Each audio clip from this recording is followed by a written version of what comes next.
how to keep track of business expenses.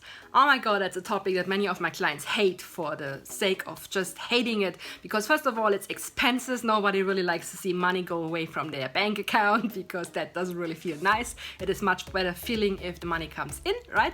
On the other hand, many of my clients hate numbers. If they have to look at their numbers, they are like, oh my God, I hate numbers. Why do I need to do that?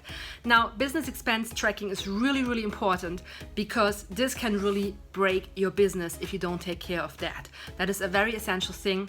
My name is Mona Tenjo. I'm the CEO and co-founder of Work on Your Business, and I've seen it many, many times with my clients that they really don't know what they spend their money on. While this may be in the private life something which is, well, not perfect, but not really going to break your neck. In the business context, this is really an issue because if you don't know what you spend and you put your company on risk, it could be in the very worst case a reason for an insolvency, and nobody wants that, right? So it is really important to know what you spend your money on, how you're going to, what you need to spend in the near future, how your cash flow looks like. So not only what you spend in general, but when you spend what and when the money comes in. Because if you have in your bank account a certain amount of money and then a big invoice is coming that is due and you have to pay that and you don't have the money, the financial means to cover that, that is a problem. And even though on your paper you may still owe, like some clients may still owe you money, it doesn't matter until it is in the bank, right? Now, as I know many of my clients, they are like, oh my God, what do I need to do? Like, I don't really like numbers, so what do I need to do now? First thing is transparency. You need transparency on what you spend your money on. That means you look at your last month, at a minimum the last month. It would be better the last 3 months, ideally the last year, okay? But I don't want to freak you out, start with 1 month at a minimum. Take the last month and categorize everything that you spend. That means, is it something like a technical equipment? Is it a license fee? Is it marketing expenses? Is it your personnel that you have to pay your salaries? What exactly are the expenses? Sum them up and you see how much you spend. Now, some spend may be variable, like maybe you have variable marketing costs because you were at a fair or you had some printing costs that normally you don't have. Some of the costs may be fixed, like your personnel cost, like your rent, like the licenses you pay. They may be fixed. So make clear that what exactly is fixed and what is variable, because that is very important, because variable things can scale up and down while the fixed ones are always there. The fixed ones always have to be covered because you have to pay them no matter what. While the variables can be something where you say, okay, if I don't have the money, I just don't do that. That's a rather easy thing to do. Now, what you have to consider is that certain payments only come once a year, and they are usually the ones that get people in a little bit of shock because they are unexpected. Typical examples are insurances and tax payments. While insurances are annoying, tax can really break your neck because a tax office does not like to owe anybody. Like, if they know that you have to owe them money, you better pay that money fast, okay? I mean, there are interests and you know, there are payments that you can pay in shifts, but you don't want that because tax payments are foreseeable. You can calculate, depending on how much you earn and how much you spend, you can calculate how much tax will be due. And then you can just put money aside for that. So that means whenever you have transparency over your expenses, you can build buckets, you can build little budgets, that's how it's called in big companies, budgets, on what you spend on. And then you can say, okay, for travel, I need on average 500 to 1,000 euro, maybe I need 20,000, depending how much you travel. So you know that each month you need a certain amount of money for that specific bucket, right? So for the fixed ones, it's rather easy because they're always the same. But for the variable ones, you have to look at your calendar and say, okay, what are the measures we are planning? And then you have to put some money aside for that.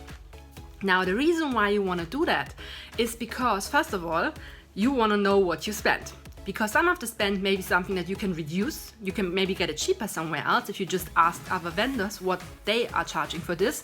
And another reason is also that you may be able to reduce some of those costs if you change a vendor, which would be a great thing if you have the same quality for a better price. Awesome. And you just do that. Another reason may be because you want to compare your costs. If you are in a highly competitive industry, it could be an issue of several percentages of your profit margin that you are actually earning less than your competitors just because you have higher costs. So you want to make sure that you keep your costs as low as possible and always reduce them whenever possible. and really make sure that you know what you spend. Because the worst thing you can do is that you're actually earning money, but if you put your expenses against it, you actually lost it because you haven't realized that actually you're earning too little for covering your costs. That would be a nightmare, right? So now you may say, oh my God, do I have to do that myself? No, of course not. There is, first of all, accountants you can hire who are doing the groundwork for you. Let me be very clear about that. Your accountant is not reliable or responsible for what you do in your business. That means they will help you figuring out the basis, they will get you the numbers. It's your job to double check that. Okay, so the accountant will give you the stuff, but they are humans. They can make mistakes. Make sure that you double check their work, okay? Because in the end, if something is wrong with it, you sign for this because you are the owner, not the accountant, you. So make sure you double check everything they do. Secondly, there's of course also software available which is automatically matching things. So if you have every month your rent, you don't have to classify this manually yourself. There are systems who are automatically classifying, saying, that's the rent again, great. And then they just automatically do it. And you only have to look at a few entries which really are different each month, but they should be usually in a business it's not that much because you work with similar vendors, even though the amount of the invoice may be different, but the vendors are very similar and you know what you spend on what you purchase with that vendors, right? So with that said, of course, now many say, you can take an accountant, you can of course take software and do it yourself. If you totally freak out and you're like, I don't want to do it myself, I don't know an accountant who I can hire, like I still have some questions on this topic, feel free to reach out. You can reach me on the workonyourbusiness.com/strategy call. You will find the link in the description and also in this video. And you can reach out and schedule a strategy call. This video is part of a series called Solutions for Business Owners, so you can find more of that type of videos. Feel free to comment and share your thoughts. What is your experience with business expenses? What is your feeling towards business expenses? Do you like tracking them? Is this a nightmare for you? Feel free to let us know. I'm happy to read every single comment. Bye-bye.